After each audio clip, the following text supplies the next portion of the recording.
Welcome to RKR connect 360. అందరూ ఎలా ఉన్నారు? బాగున్నారా? అందరూ బాగుండాలండి. ఈరోజు మన టాపిక్ వచ్చేసి హౌ టు ఈట్ ఫ్రూట్స్. మనం పళ్ళని ఎలా తీసుకోవాలి, ఏ టైంలో తీసుకోవాలి, ఎలా తీసుకుంటే మన శరీరానికి అవి ఉపయోగపడతాయి అన్న దాని గురించి మనం తెలుసుకుందాం. కాబట్టి ఈ వీడియోని ఎండ్ వరకు స్కిప్ చేయకుండా చూడండి. అలాగే కొత్తగా వచ్చిన వాళ్ళైతే మన ఛానల్ని సబ్స్క్రైబ్ చేసుకోండి. అలాగే మీ ఫ్రెండ్స్తో కూడా షేర్ చేయండి.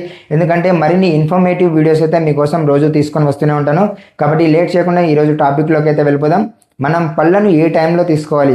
ఉదయం పూట మనం బ్రేక్ఫాస్ట్కి ఒక అరగంట ముందునైతే ఈ పళ్ళను తీసుకోవాలండి. పళ్ళను ఆ టైంలో తీసుకోవడం వల్ల మన శరీరంలోని జీర్ణక్రియ అయితే చాలా మెరుగవుతుంది. అలాగే మన శరీరానికి శక్తి వస్తుందండి. మనకి రోజంతా పని చేసుకోవడానికి కావాల్సిన శక్తిని అయితే సమకూరుస్తుంది. అలాగే విటమిన్స్ కూడా మన బాడీకి అయితే బాగా అందుతాయి. మధ్యాహ్నం పూట కూడా మనం పళ్ళని తీసుకోవచ్చు, కానీ భోజనం చేసిన వెంటనే అయితే పళ్ళని తీసుకోకూడదండి. ఎందుకంటే భోజనం చేసిన వెంటనే పళ్ళు తీసుకుంటే అవి అరగవు. ఇంకొకటి ఏమంటే పళ్ళు తీసుకోవడం వల్ల భోజనం చేసిన వెంటనే వాటిలో ఉండే చక్కెర వల్ల మనకు బాడీలో గ్లూకోజ్ లెవెల్స్ అనేటివి పెరిగే అవకాశం కూడా ఉంది. కాబట్టి భోజనం చేసిన అరగంట తర్వాత కానీ లేదా భోజనానికి ఒక అరగంట ముందు కానీ పళ్ళని అయితే తీసుకోవచ్చు. పళ్ళని ఎలా తీసుకోవాలంటే పళ్ళను ఎప్పటికప్పుడు తాజా పళ్ళని మాత్రమే తీసుకోవాలండి. పళ్ళను ఫ్రిడ్జ్లో పెట్టి మాత్రం దయచేసి పళ్ళను ఫ్రిడ్జ్లో పెట్టి మాత్రం తినకండి. వాటి వల్ల మీకు ఏ ఉపయోగం ఉండదు. పళ్ళను ఫ్రిడ్జ్లో పెట్టడం వల్ల సహజ వాటి పోషకాలను అయితే అవి కోల్పోతాయి.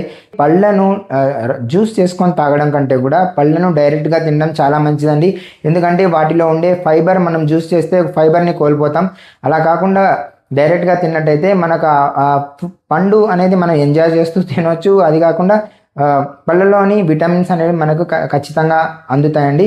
ఇంకొకటి, జ్యూస్ చేయాల్సిన పరిస్థితి వచ్చి అంటే కొంచెం పేషెంట్స్ ఉంటారు, వాళ్ళు ఖచ్చితంగా జ్యూస్ చేయాల్సి వస్తే జ్యూస్లో మాత్రం దయచేసి చక్కెరను అయితే మాత్రం కలపకండి. చక్కెర కలపడం వల్ల పళ్ళలో ఉన్న సహజమైన విటమిన్స్ అవన్నీ కూడా నశించిపోతాయి. అలాగే గ్లూకోజ్ లెవెల్స్ కూడా పెరిగే ఛాన్సెస్ ఉంది. కాబట్టి పళ్ళు అలా తీసుకోవడం వల్ల ఎటువంటి ప్రయోజనం ఉండదు. పళ్ళని జ్యూస్ చేసి మాత్రం తీసుకోకండి. ఒకవేళ జ్యూస్ చేయాల్సిన పరిస్థితి వస్తే పళ్ళను మాత్రం చక్కెర కలపకుండా న్యాచురల్గా జ్యూస్ చేసి ఇవ్వండి. అలాగే రోజు మనము ఒక పండునైతే తీసుకుంటే సరిపోతుంది.